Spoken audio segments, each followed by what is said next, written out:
Oscar Wilde, playwright, wrote, "To love yourself is the beginning of a lifelong romance. As certain as death and taxes is the certainty that you will be your own companion until you die.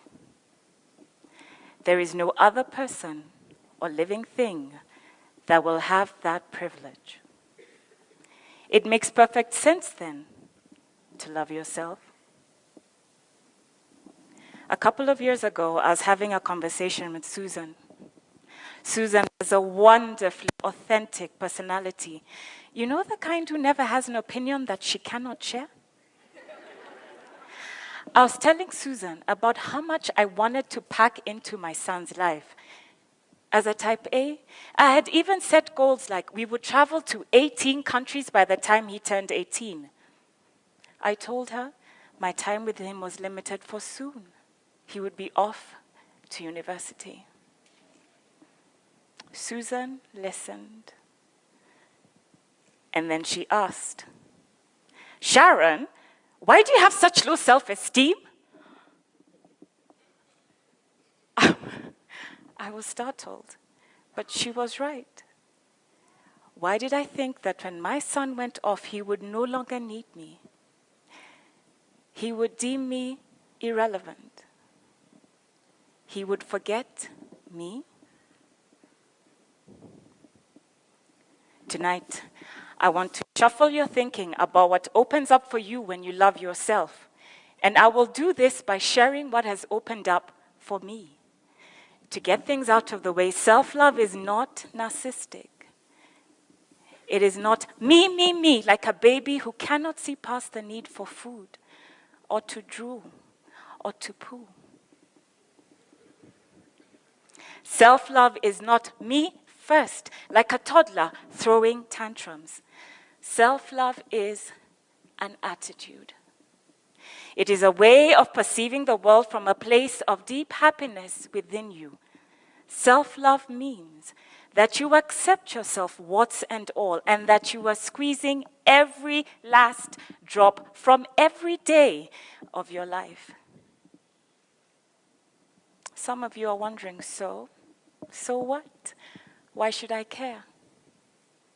You should care because self-love is not innate. It is not inevitable. It is always, but always your choice. If you do not choose self-love, you will slowly die.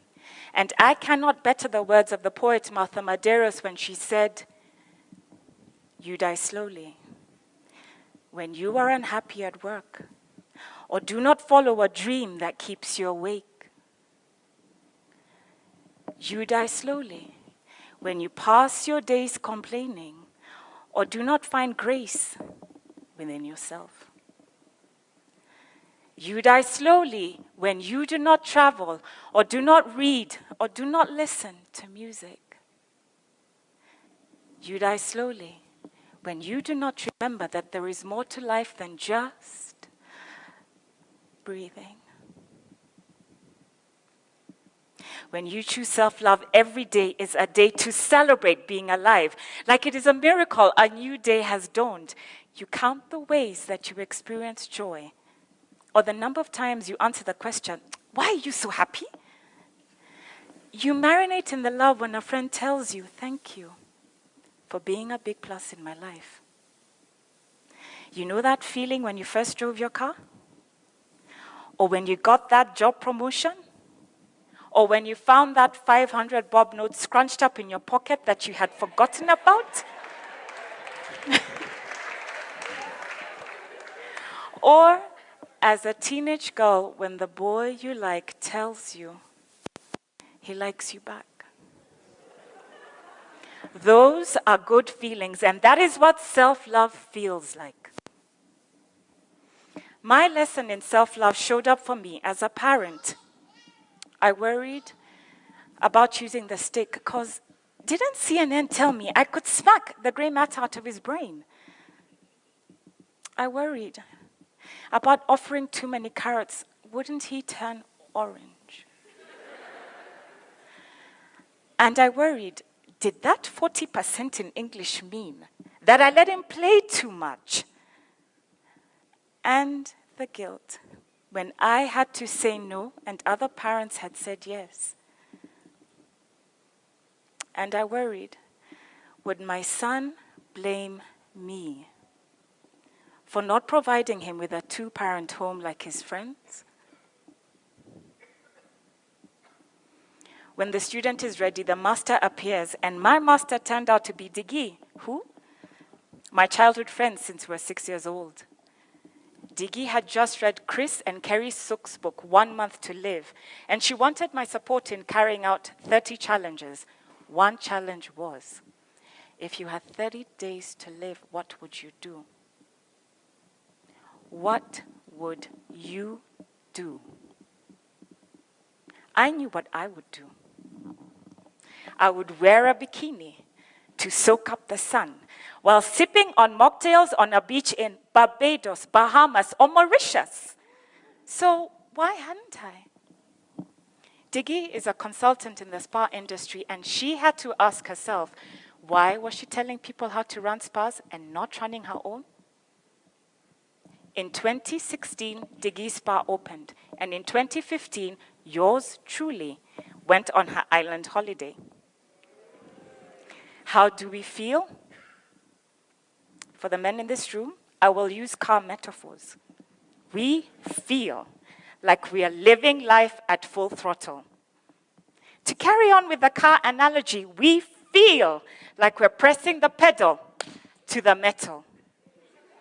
Not to belabor the point, but just to bring it home. We feel like we are firing on all cylinders.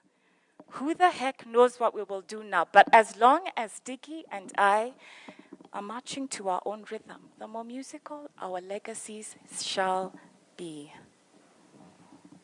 Susan's question forced me to face my own self-rejection as a single parent. Nowadays, when I say I want to travel to 18 countries with my son, what I mean is I want us to have adventures that will last our lifetime. Like the time I made him eat cheese fondue. For weeks, he told everyone I made him eat cheese with alcohol.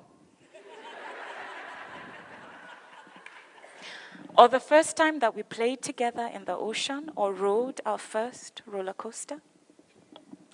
Or that time in the forest lodge when I opened the cupboard and a squirrel jumped out, scaring the life out of me. He laughed for days. Or that heartbreaking time when the airport police confiscated his brand new toy gun. Traveling, it's not easy. I have had to give up so much. I had to give up worrying about having sufficient leave days. I always do. I had to give up worrying about keeping up with my work commitments. I always have. I had to give up worrying about the wisdom of saving for travel rather than rainy days. It hasn't rained.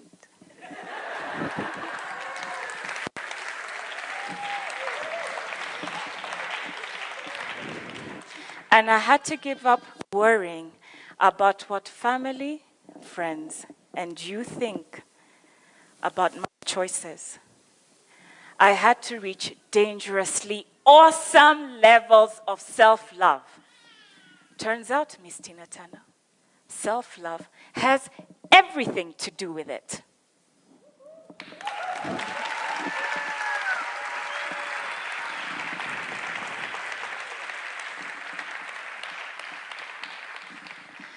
Something special happened a couple of weeks ago.